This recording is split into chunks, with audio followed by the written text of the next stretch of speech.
এই মিটিংটা শুনবেন, এই আহ্বান আমি করছি। আপনারা শুনবেন তো সকলে? এই আহ্বান রাখছি, কারণ অনেক প্রশ্ন আমাদের মনে, অনেকে অনেক কথা বলে। এই কথাগুলো উত্তর আপনাদের জানা দরকার। যদি জানা না থাকে তাহলে আমরা বিভ্রান্ত হই। যাই এখন আমি আসল কথা আসবো। গত 20 অক্টোবর সকাল 6টা 23 মিনিটে আমাকে উত্তর ডাউবাড়ি থেকে কল দেওয়া হলো সকালবেলা। আমি ঘুম থেকে উঠেই কলটা ধরলাম, ভাইজান আমাদের বাঁচান, আমরা নদীতে আমাদের ইতিমধ্যে বাহাদুর রায়ের ঘর দুটো ভেসে গেল, আমরা পানিবন্দী, আমাদের জীবন বাঁচার, গরু ছাগল বাঁচার জন্য ব্যবস্থা নেই। আমি হতভম্ব হয়ে গেলাম, আমি আশ্চর্য হয়ে গেলাম, আমি বুঝতে পারলাম না। ঘুম থেকে উঠে কথা বললাম, একটু ভাবলাম। তারপরে একের পর এক বিভিন্ন জায়গা থেকে একই ধরনের সংবাদ আসা শুরু করলো।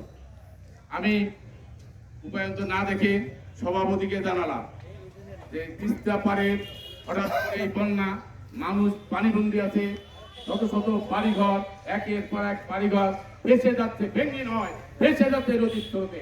আমার বয়স আজকে 60 বছর চলছে। আমি 60 বছরের এই তিস্তা পাড়ের মানুষ। আমি জ্ঞান হতে থেকে দেখিনি তিস্তা ভাঙ্গে, তিস্তার বন্যায় শত শত বাড়িঘর ভেঙে নিয়ে যায়। উত্তর ডাউবাড়িতে মানুষ পানিবন্দী অবস্থায় আছে, তাদের বাঁচার ব্যবস্থা করুন। তাদের ঘর বাড়ি ভেসে যাচ্ছে, কমপক্ষে তাদের জীবন রক্ষা করুন। জেলা প্রশাসক মহোদয় তিনি ফোন ধরলেন, আমার সাথে কথা বললেন। তিনি বললেন আমি এই এলাকায় আছি, আমি এই এলাকায় ঘুরে বেড়াচ্ছি। অর্থাৎ তিনি যখন বন্যা কবলিত এলাকায় ঘুরছেন তার বক্তব্য শুনলাম। আমি হাতীবান্ধা উপজেলার ইউনো সাহেবকে আমি কল দিলাম। কল 2বার হলো, দেখলাম বিধি, হতেই পারে যে অবস্থা। পরে কল দিলাম, কলে উনি ধরলেন ফোনে বন্ধ, জানলাম না কি কারণ। যাই হোক, এরপরে বারবার যখন কল আসতেছিল, আরো কিছু কিছু ঘর ভেসে গেল, আবার কল আসতেছিল। আমি তিস্তা পারে সেই ভাইদেরকে অনুরোধ করলাম, আপনারা ট্রিপল লাইনে ফোন করেন, সেখানে জানান, যত মাধ্যম আছে আপনারা আপনাদের জায়গা থেকে কথা বলেন। তারা কথা বললো, তাদের সাথে আমার চেয়ার হচ্ছে, তারা ব্যবস্থা নিচ্ছে কিনা জানলো। এই যখন অবস্থা, এটা দুটি কারণ। একটি হচ্ছে হঠাৎ করে বন্যা, আর একটি কারণ কার্তিক মাস, নদীতে পানি নেই। যাদের নৌকা আছে তারা নৌকা পানিতে বেঁধে রেখেছে, কারো কারো নৌকা তারা মেশিন তুলে নিয়ে গেছে। এখন তো আর নৌকার প্রয়োজন হবে না, সুতরাং নৌকা যেহেতু নাই, নৌকার প্রয়োজন হবে না, নৌকা ছিল না। এই কারণেই সেই 3টা মানুষের কাছে দুর্বিষহ হলো। আর একটি কারণ, একই সাথে সব মানুষ এটা হয়েছে, একসাথে বন্যার পানি সব মানুষের বাড়িতে আক্রমণ করেছে। তার কারণটা কি? এর আগে তো আমরা দেখি নেই, এর আগের বক্তারা বলে গেছেন কার্তিক মাসে বন্যা দেখি নেই, আমরা 68 সালের বন্যা দেখেছি, যেটা বললো 1980। আমি যখন পাউলিয়া দেখেছি, আমাদের বাড়িতে পানি হচ্ছিল, সেটাও আমার মনে আছে, সেই বন্যা আমরা দেখেছি। কিন্তু আজকের কার্তিক মাসে প্রথম দিকে যে বন্যাটি হলো, সেটি একটি স্মরণীয় বন্যা, একটি দুর্দশার বন্যা। এই বন্যায় আপনারা জানেন চরাঞ্চলে আগাম ধান চাষ হয়, চরাঞ্চলে ইতিমধ্যে ধান পেকেছে। সেই ধান, আমন ধান সাধারণত মানুষ একবারে বাড়িতে নিয়ে আসে না, আমন ধান জমিতে শুকাতে দেয়। সেই ধান আপনারা শুকাতে দিয়েছিলেন, রাতের অন্ধকারে এই পানি এসে সমস্ত ধান ডুবে নিয়ে গেছে। যে ধানগুলি কাটা হয়নি, সেগুলো কিন্তু আর ধানের আগা দেখা যায়নি, সব বালু পায় বালু। আমি 21 তারিখে উত্তর ডাউবাড়ি, হলদিবাড়ি সহ কিশোরগঞ্জ এই এলাকাগুলো ঘুরে যা দেখেছি, এই দৃশ্য বর্ণনা করার মতো নয়। আমার হৃদয় ভেঙে গেছে, আমি আশ্চর্য হয়ে গেছি মানুষের এই দুর্দশা। যে মুহূর্তে আমরা সরকারের কাছে দাবি করছি আমরা এই তিস্তাবাসী দুর্দশাকে মুক্ত চাই, তিস্তার ভাঙ্গন হতে মুক্ত চাই, ঠিক তেমনি একটি সময়ে যখন এ ধরনের যে আক্রমণ নদী করলো, তখন আমাদের হৃদয় কি হতে পারে এটি ভেবে পাবেন না। এটি শুধু হাতীবান্ধার ঘটনা নয়, এইটি পর্যটনে আপনার হরিপুর পর্যন্ত প্রায় নিম্নাঞ্চলগুলো প্রত্যেকটা জায়গায় মানুষ এই অবস্থা করেছে, বাড়ি ঘর ভেঙে গেছে। এটি আপনাদের সবার জানা, আপনাদের এত কথা আপনাদের বলার না, আপনারা এটার সাথে জড়িত। আমার প্রশ্নটি এখানে, যদিও বা জেলা প্রশাসক মহোদয় তিনি এই কথাটি বললেন, পরবর্তীতে আমি খোঁজ নিয়ে জেনেছি উত্তর ডাউবাড়ির লোকগুলোকে উদ্ধার করার জন্য কোন টিম সেখানে যায়নি, তারা নিজস্ব ব্যবস্থাপনায়। আমরা স্ট্যাটাস দিয়েছি, সভাপতি নেতৃত্ব পাবো, আমরা নিজেরা স্ট্যাটাস দিয়েছি, যাতে যার নৌকা আছে আসবান তারা এই মানুষগুলোর পাশে দাঁড়ান, এই মানুষগুলোকে বাঁচান, এছাড়া আমাদের আর কোনো উপায় ছিল না। পরবর্তীতে দেখেছি যদিও বা উত্তরটা উপরে যায়নি, কিন্তু কোনো না কোনো জায়গায় কিন্তু তারা আমাদের এই কথায় ছাড়া দিয়ে তারা কিন্তু অনেক লোককে বাঁচিয়েছে, অনেক জায়গায় পাঠিয়েছে, কারণ সমস্ত তিস্তাচরের দৃশ্যটি একই ছিল। সুতরাং এটি হতে পারে। আজকে আমি যেটি বলবো যে আমরা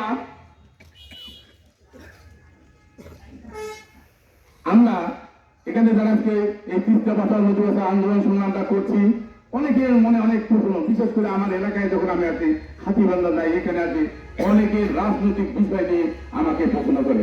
আমি বলি, আমি এই বছরেই চাকরি থেকে অবসর নিয়েছি, আমার এখন আরাম আয়েশ করার কথা।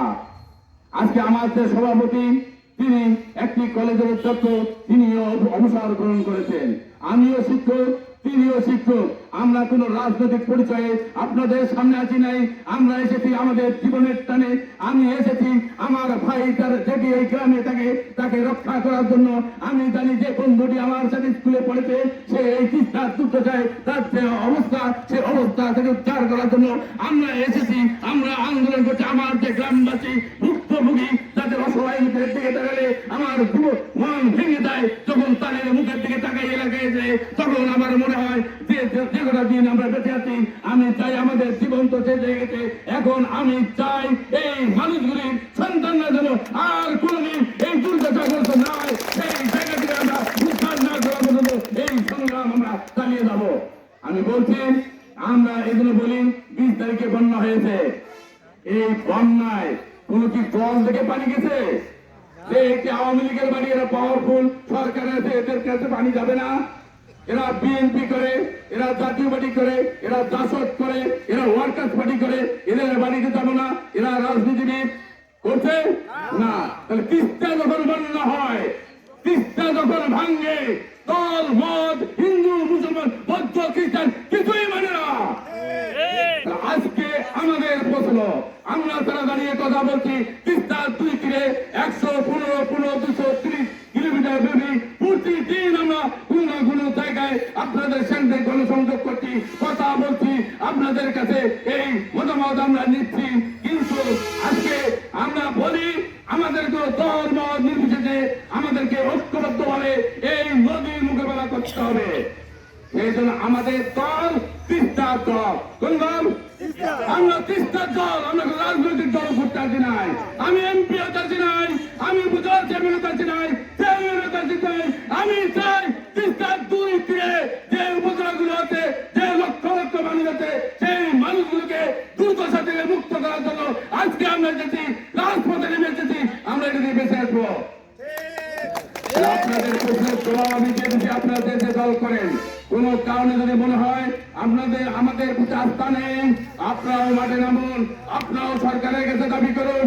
আমাদের সমালোচনা নয়, আপনারা আপনাদের জায়গা থেকে আন্দোলন গড়ে তুলুন। আমাদের কাজটি হলেই হলো, আমার নামে হতে হবে এমন কিনা, আপনারা করলে তো আমাদের হয়ে যায় কি, ঠিক বলছি কিনা? আপনারাও আপনাদের প্রয়োজন বলে আপনাদের ব্যানারে আন্দোলন গড়ে তুলুন। তাহলে আমরা চাই তিস্তা ভাঙনের হাত থেকে রক্ষা করতে। আমরা চাই আমার বাপ দাদার কবর যেন আর তিস্তা নদীতে ভেসে না যায়। আজকে মাননীয় প্রধানমন্ত্রী, আপনার বাপকে হত্যা করা হয়েছে, তাকে গোপালগঞ্জে রাখা হয়েছে। আপনি বছরে একবার হলেও সেখানে করতে আরোপ করেন, যাতে আপনার বাবার আত্মা শান্তি পায়।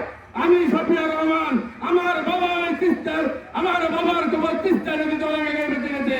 আজকে যে লোক ভুলে গেছে বাবা আমার আত্মীয় সকল, তাদের কবর নদীতে বেঁচে গেছে, তাদের এই দোয়া করার সুযোগ নাই। আমরা এই সুযোগ চাই। আমার সন্তান, আমি মারা গেলে ওই তিস্তা পারে কবর হলে আমার সন্তান যেন আমাকে কবর জারত করতে পারে, আমার জন্য পাশে দাঁড়িয়ে, কবরের পাশে দাঁড়িয়ে দোয়া করতে পারে। এই কি আমরা চাই। আর তাই বলেন আজকে আমরা এই আন্দোলনে নেমেছি। আমার কথা হলো, তিস্তার যে বিষয়টা আমি বললাম, কেন এই বন্যা হয়েছে। ধন্যবাদ। আমরা অনুগ্রহ আপনারা আমাদের কথা শুনবেন।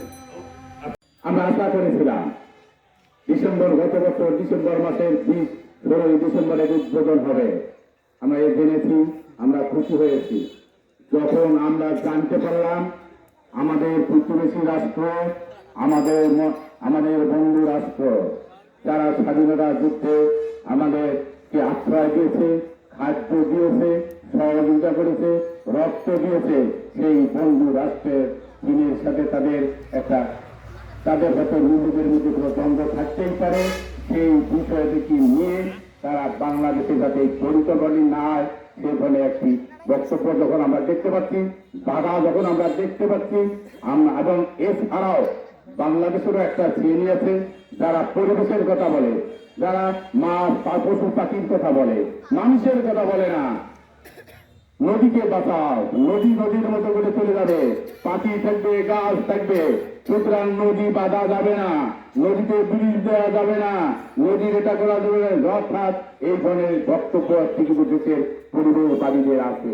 এই দুইটি সমস্যা যখন আমরা দেখলাম যে এমনি তো রংপুর বিভাগে যদি কোনো মেগা প্রকল্প হয়, যদি কোনো কিছু যে কোনো সময় যে কোনো সরকারগুলো করতে যায়, কেউ না কেউ বাধার সৃষ্টি করে দক্ষিণাঞ্চলের, সেই বাধার কারণে এই উত্তরাঞ্চলে উন্নতি হয় না, সেই কাজটি হয় না। আমরা তিস্তা পরিকল্পনার এই জায়গাটি আমরা দাঁড়িয়েছি, সেই জায়গা থেকে আমরা দাঁড়িয়ে গেছি। আমরা তখনই আবারও তিস্তা বাঁচাও নদী বাঁচাও সংগ্রাম পরিষদের পক্ষ থেকে আমরা 1 নভেম্বর 2020 সালে আমরা তিস্তার 2 তীরে 115 কিলোমিটার মানব বন্ধনের ডাক দেই। আমরা পারি নাই সব জায়গায় যেতে, আমরা পারি নাই 2020 সালের 1 নভেম্বরের পূর্বে পারুলিয়ায় এই ধরনের একটি মিটিং করে আপনাদেরকে আমাদের কার্যক্রমকে বলে দেওয়ার, কারণ ওই সময় এখানে নির্বাচন হচ্ছিল। নির্বাচনের সময় সভা সমাবেশ হয় না, যার ফলে আমাদের বক্তব্যগুলো আপনাদের কাছে আমরা তুলে ধরতে পারিনি। তারপর আমি দেখেছি পারুলিয়ায় শিমুলতলায় মানববন্ধন হয়েছে, পারুলিয়া বাজারে মানববন্ধন হয়েছে, সে ছবি আমরা দেখেছি, সে কথা আমরা শুনেছি।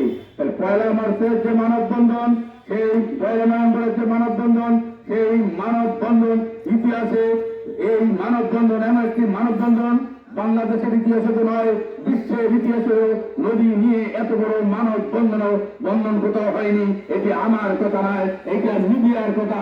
দেশ বিদেশের মিডিয়া বলেছে দেশ অচলে পরিণত হয়। তারপর আমরা আমরা বসে থাকিনি। আমরা এখানে যারা তরুণ আছে, যারা ফেসবুক ব্যবহার করে, যারা সামাজিক মাধ্যম ব্যবহার করে, পাউলিয়াতে ছোট ভাইয়েরা ভাতিজারা যারা আছে তারা জানে, তারা সেদিন ভার্চুয়াল ক্যাম্পেইন আমরা ঘোষণা করেছিলাম 15 জুলাই সেই ভার্চুয়াল ক্যাম্পেইনে হাজার পোস্ট দিয়ে বিশ্বব্যাপী তিস্তা আন্দোলনকে তারা ছড়িয়ে দিয়েছে। এই জন্য তরুণদেরকে যারা সামাজিক মাধ্যম ব্যবহার করে তাদেরকে আমি ধন্যবাদ জানাই। এই আমাদের আমরা বসে গেলে আমরা এখন যেটা চাচ্ছি, আমাদের কথা হলো, অনেক কথা আমি আগে বলছি যে আমরা প্রধানমন্ত্রীর বক্তব্য শুনবো। আমরা প্রধানমন্ত্রীর বক্তব্য শুনবো। এখন কথা হলো যে আমরা 15 নভেম্বর আমরা লং মার্চ এবং মহাসমাবেশের ঘোষণা দিয়েছি। এটা কাউনিয়ায় রেল ব্রিজ আছে, রেল ব্রিজের নিচে চর আছে, সেই চরের একটা জায়গা আমরা নির্ধারণ করে যেখানে সুযোগ হয় সেখানে করবো। কিন্তু আপনারা জানেন নির্বাচনী হাওয়া চলছে। 28 নভেম্বর ওই জায়গায় নির্বাচন, সেই নির্বাচনে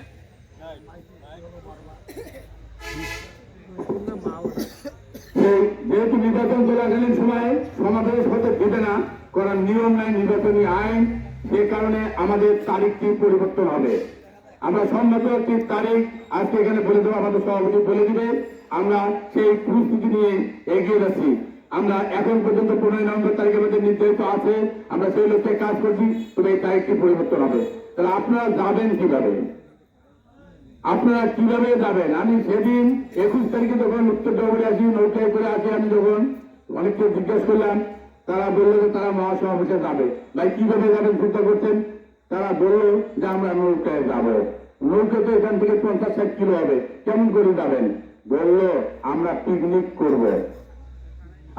আমি পিকনিক করবো। আমরা ভোরবেলায়, আমাদের তো নৌকা আছে অনেকে, আমরা ভোরবেলায় নৌকায় উঠে আমরা নাচ গান পিকনিকের মধ্যে দিয়ে পরিবারের সবাইকে নিয়ে আমরা এখান থেকে পিকনিক করবো। শুধুমাত্র তেলের দামটা আমরা নৌকা নেবো, আমরা নৌকা এমনি দেবো, আমরা সেই সমাবেশে যাবো। তাহলে এই হলো তাদের কথা। আপনারা এখানে যারা আছেন আপনাদেরকে ভাবতে হবে কিভাবে যাব।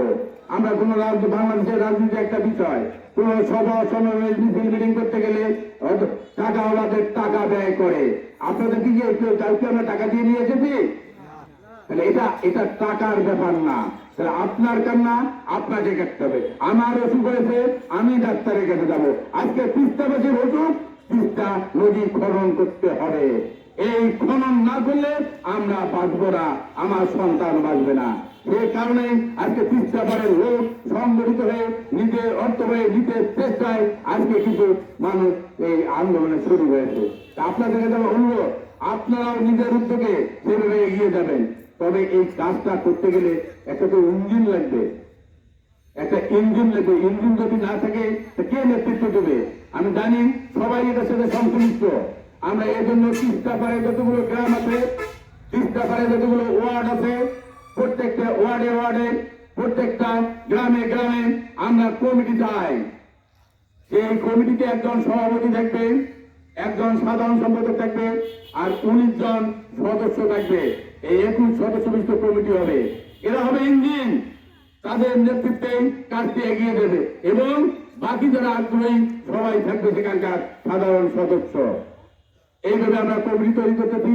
এই কমিটির দুটি কাজ, একদিকে তিস্তা আন্দোলনকে পরিচালনা করা, মহাসমাবেশকে সফল করা, লং মার্চকে সফল করা।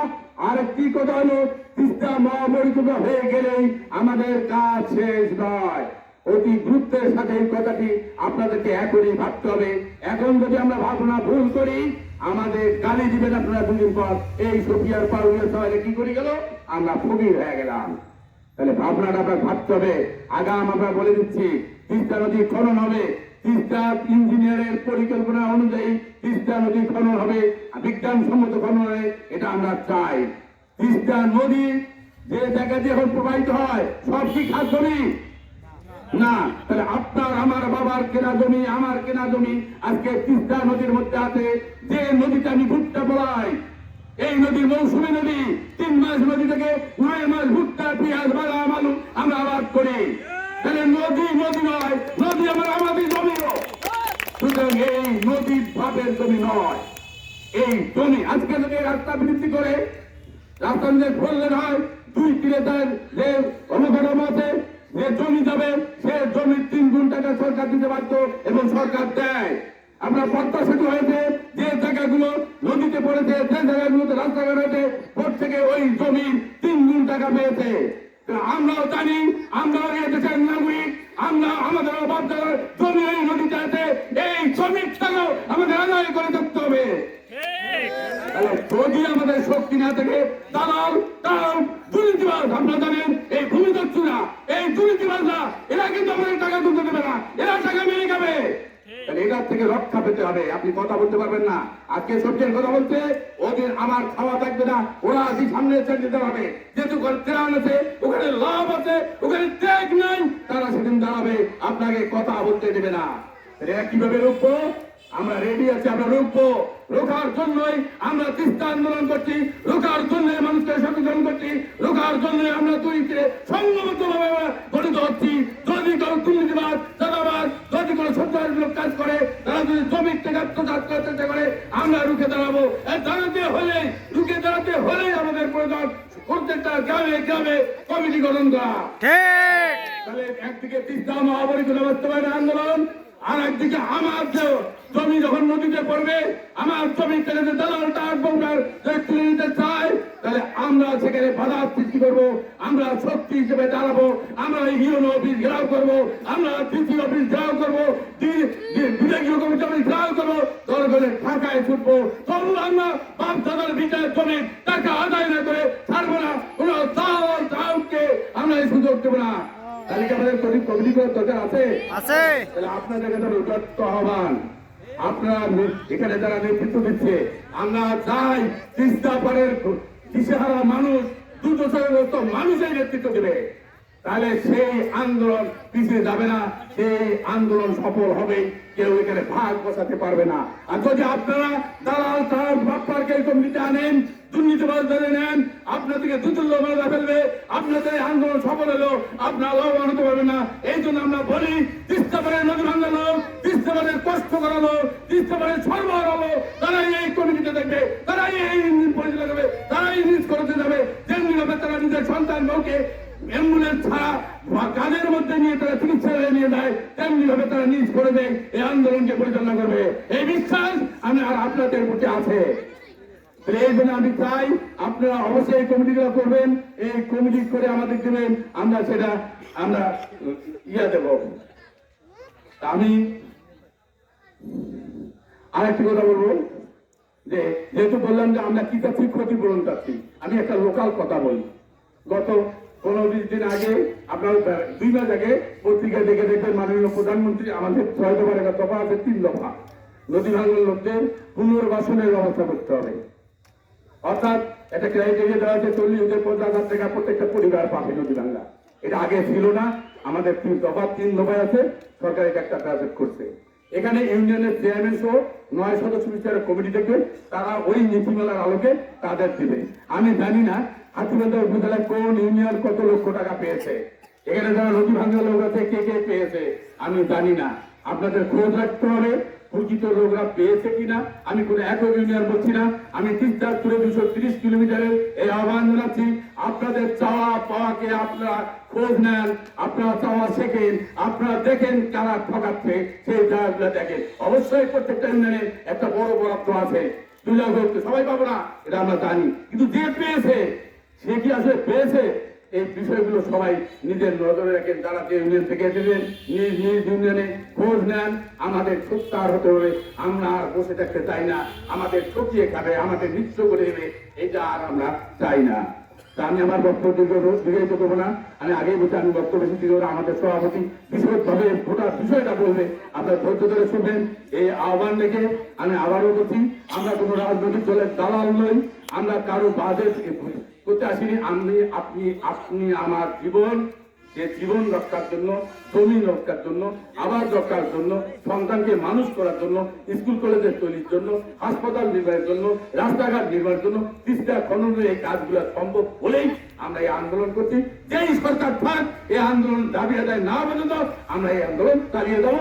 আমাদের একটি দল, তিস্তার দল, সকলকে এই আন্দোলনের পরিবার এবং এই মহাসমাবেশ রং হচ্ছে আপনাদের অংশগ্রহণ করার আপনাদের আহ্বান জানিয়ে আমি আমার বক্তব্য এখানে শেষ করছি।